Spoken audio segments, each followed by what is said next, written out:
we had Jerome say that a full recovery is unlikely until people are confident that it is safe to re-engage in a broad range of activities. He also added that the path forward will the policy actions taken at all levels of government to provide relief and to support the recovery for as long as needed.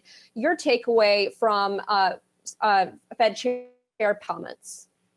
Well, I think he's probably accurate in his assessment and not sugarcoating the situation, maybe trying to remind investors that, extrapolating the first month of recoveries percentage increase is often incredibly compressed low, and much of this economic data probably had too much optimism associated with it. So I think he's trying to sort of refute the notion that this is a definitive V and we're straight up from here. So I think he's learned valuable lessons over the last year and a half about how to use his words when communicating the Fed's views.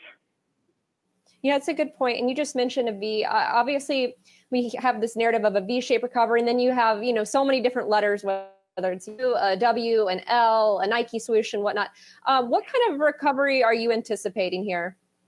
So I think it obviously depends on the industry, but I think in the aggregate, it probably is more likely to be a series of rolling Ws. And I think one of the reasons that the V narrative developed wasn't just because the initial rebound percentage increases were so significant, which we already talked about, but the idea that we were unlikely to see a federally mandated government shutdown again of the economy, and therefore we didn't have risk of a significant sort of recontraction in growth. The problem with that narrative is that even absent a government mandated shutdown, you're still going to have consumers making decisions for safety reasons, businesses making a decision for their own reputation or having to clean if there was an eruption of cases. So I think there are second-order economic effects that will come regardless of whether we continue to see this resurgence in new cases in certain states. It's interesting that you just brought up the second-order economic effects. What specifically are you thinking?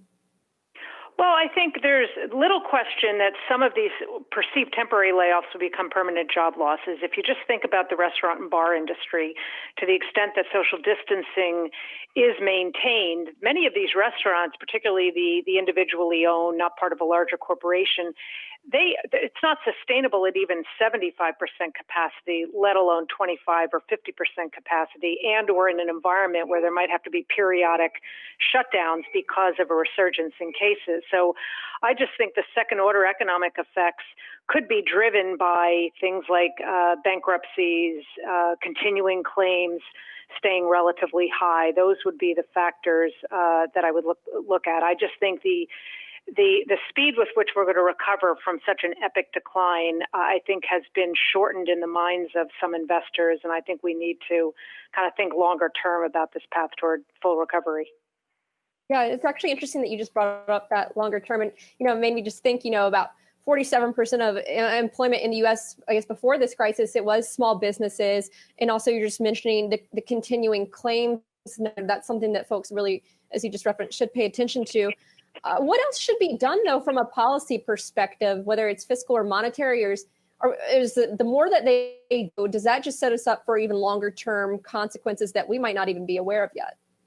Yeah, I mean, that is the tough part of this. I think in the near term, from a policy perspective, probably the least that can be done is make sure programs like the PPP, which did get extended, are fully understood by small businesses. There have been ample surveys saying that many small businesses haven't applied, or if they have, they haven't received an answer. Many who haven't applied simply don't understand how the program is working.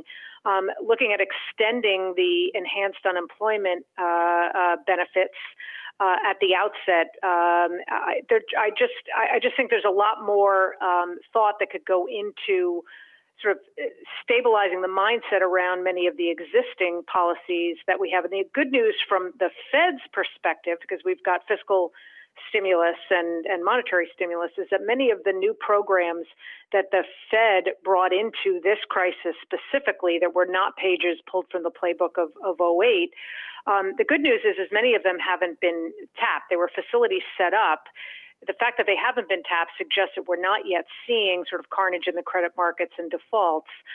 But that's another area we need to keep an eye on in the next couple of months to get a sense of where we are in this recovery. Hey investors, Zach Guzman here. Are you interested in learning more about the markets and getting the latest financial news? Well, then click right here to subscribe to our Yahoo Finance YouTube channel. Get the latest up-to-the-minute market analysis, big interviews in the world of finance, and information on how to manage your money every day wherever you are.